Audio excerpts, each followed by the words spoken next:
Donc aujourd'hui, nous sommes sur l'action GTT qui m'a été de la situation de l'entreprise. Alors déjà, GTT est une entreprise de gaz de transport et technique et le leader mondial de la conception de systèmes de confinement à membrane cryogénique utilisés pour le transport maritime et pour le stockage du gaz naturel liquéfié, le GNL. Voilà un peu ce que font GTT. Donc ce que je voulais vous montrer, qui me paraissait intéressant, par activité, on voit que le méthane est assez important pour eux, puisqu'il représente 80% du chiffre d'affaires, pour 2019 évidemment. Ensuite, vente par région, donc on voit qu'ils sont assez bien diversifiés. Malgré tout, les pourcentages sont assez bas. On voit quand même que le principal client est la Corée. Ça, c'est peut-être un point qui pourrait être négatif. Les dirigeants, voilà, moi je les connais pas, si vous voulez voir. Ensuite, ce que je voulais regarder, c'est les actionnaires. Donc là, méfiance, on a quand même Engie qui est actionnaire à 40%.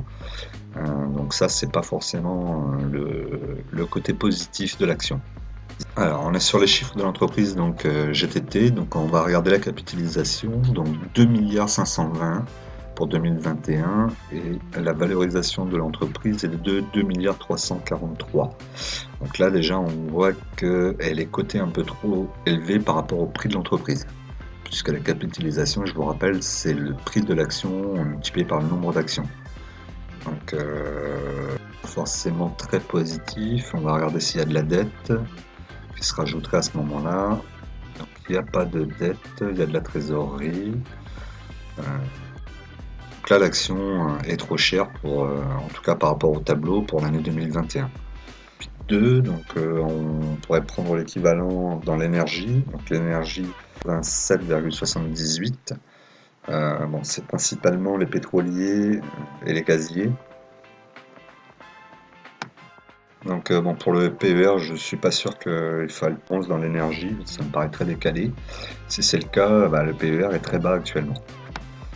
Ensuite, on va regarder le rendement. Donc le rendement est de 4,43%, donc ça c'est très bien.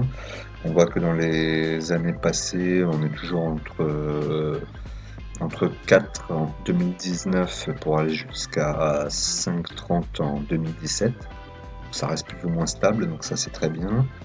Ensuite, le cours de référence. Donc, le cours de référence actuellement est à 68 et le prix de l'action aujourd'hui, il est à 68. Donc là, a priori, on serait dans le prix actuel en tout cas. Là, on peut voir donc le résultat d'exploitation en jaune, le résultat net en vert. On voit que la courbe monte jusqu'en 2020 et ensuite ça redescend pour 2022. Peut-être que ça va se stabiliser pour une nouvelle remontée, la marge d'exploitation, la marge nette. Ça, faut y faire attention quand même. Le chiffre d'affaires. Donc le chiffre d'affaires, nous sommes en 2017 à 232 millions et en 2021 à 303 millions. Donc on a une augmentation, ça rebaisse jusqu'en 2020 et ensuite ça devrait reprendre pour 2021-2022. Donc ça c'est très bien. EBITDA, il monte, il suit exactement le même mouvement que pour le chiffre d'affaires. Le résultat d'exploitation, pareil, 138 millions en 2017. 2020, nous arrivons au pic à 236. Et là, pour cette année, nous sommes à 161. Et 169 pour 2022, donc ça veut dire que l'activité va repartir. La partie marge d'exploitation, alors ça peut être intéressant. On va regarder pour 2020, donc l'année vraiment ça a bien EP, on va dire.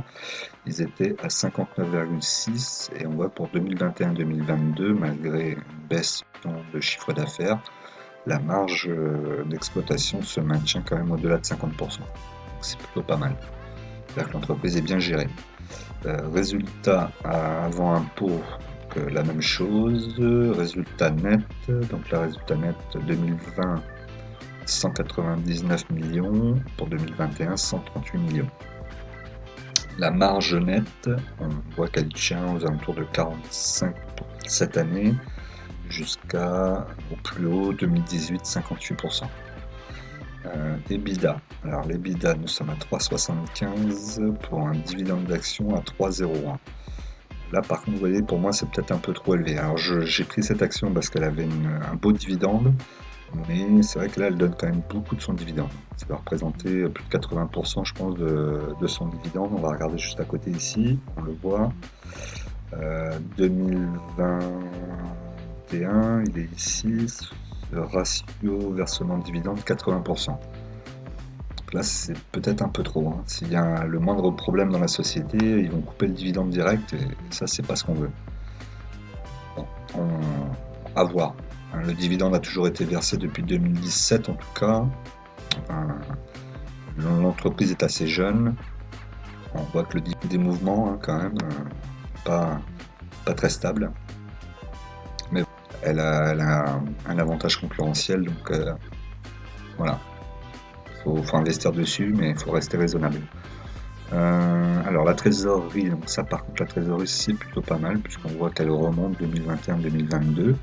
Hein, pour cette année elle est de 177 millions, c'est plutôt pas mal. Le leverage, donc le nombre d'années de dette pour 2021 il est négatif, donc c'est très bien. Le cash flow aussi, et on remonte à partir de 2000, oui, il est même en progression depuis 2019. Donc, sur 3 ans, c'est pas mal. ROE, donc là on voit que le ROE est très élevé, hein. On est à plus de 57% pour 2021. Donc là on a vraiment l'avantage concurrentiel. Je vous rappelle, à partir de 16%, en principe, vous avez un avantage concurrentiel. Les capitaux propres qui sont très importants, donc là actuellement, donc les capitaux propres en augmentation depuis 5 ans. Ça c'est très très bien. Donc il ne représenterait pas grand chose. Ensuite on va regarder le CAPEX, donc les investissements. Donc là on peut voir effectivement que depuis 2019 ils ont augmenté un peu les investissements, et cette année ils sont au plus haut de leur investissement à 3,89%. Ça c'est plutôt pas mal. C'est une situation financière. Donc là on a un tableau récapitulatif. Donc là on a la situation financière. Donc sur la situation financière on voit que tout est dans le positif en tout cas. On a une augmentation jusqu'en 2020 et ensuite ça baisse un petit peu. À voir, le chiffre d'affaires se stabilise pour 2021-2022. Donc il faut regarder ça.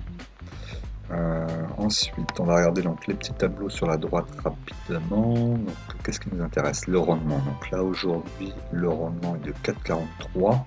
On voit que depuis 2014, on a eu un dividende. L'action est très jeune. C'est 5,42 plus ou moins la moyenne, on va dire.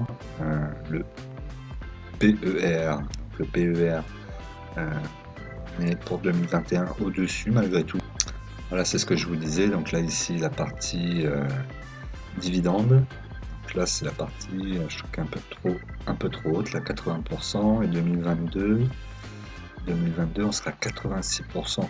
C'est beaucoup, hein, vraiment beaucoup.